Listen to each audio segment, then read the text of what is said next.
Muslims start praising Allah on airplane but didn't realize who flight attendant really was until it was too late. A Muslim couple from Ohio thought it was a splendid idea to chant about Allah while looking suspicious while they were texting or playing with their cell phone. That's about as frightening as yelling bomb and twisting the back end of an alarm clock. Everyone knows that you don't do anything on an airplane that gives people the creeps. But that's not what happened the day the Ohio couple was escorted off of an airplane while trying to claim they were discriminated against. They didn't realize the highly trained flight attendant could tell that people around them were feeling very skeptical of the couple's awkward behavior that sent chills up the spine of just about every passenger who sat near them. The Cincinnati, Ohio Muslim couple chanted, "Allah" while hiding their cell phones from view. This behavior obviously caught the highly trained flight attendant's attention and made her very uncomfortable. For the sake of the safety of both passengers and crew, she urged the pilot to have them removed from the airplane. "You simply can't act like this on a plane, train, or any mass travel automobile. You freak people out when you do this. Freaking people out gets you kicked off the airplane. That's a no-brainer. In all honesty, people don't care who or what you're texting. But if you're acting like you don't want anyone else to see what's on your screen, then you better understand that people are going to think the worst and be quite weary of your presence on the plane." That's exactly what happened and the precise reason why this couple was removed. It wasn't because they're Muslim, it was because of their shady behavior. The Delta flight attendant said every time she walked by the couple from Cincinnati, they were texting rather covertly on their phones. The Muslim man and woman also appeared to be sweating profusely according to the Delta staffer. The couple blamed their perspiration on a long boarding wait on the tarmac.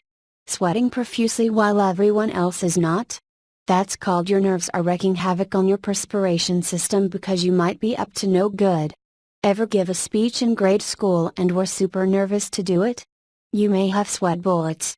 But when you might be up to no good on an airplane and you're nervous about what might happen, then you might be sweating as well. If no one else was sweating like this, then I'd have to call shenanigans on the couple whose covert texting and profuse sweating called some well-trained eyes to them. Everyone else on the plane was forced to deal with the same weight. The other passengers were also subjected to the same poor air circulation on the plane, and they did not have beads of sweat running down their faces. I guess not everyone else was texting covertly either? This doesn't make sense. We're texting behaviors, profuse sweat bullets dripping all over your faces, and chanting about Allah all paints a horrible picture to most people. We can't exactly state that these folks are, or were, up to no good for sure, but the presentation of their behavior simply scared people and it's nothing personal. People have a right to be scared of something when they're on a huge mass transit vehicle such as an airplane and they see people acting like this. Maybe we're trained to think the worst, but the behavior people witnessed was quite eerie to the average traveler. I was scared because it looked like some random guy was taking pictures of our passports on his personal phone, said Nadsa Ali, the Muslim woman from Cincinnati, after she and her husband, Faisal, were kicked off the airplane. If you're scared and think someone is taking photographs of your passports on their personal phone, then why don't you ask them what they're doing? If they were really violating your personal space and items, then speak up about it. However, texting like you don't want anyone to see, sweating like you're extremely nervous, and talking about Allah on an airplane simply won't get you from point A to B. You're going to have to step off the flight and think about what just happened and how to prevent it.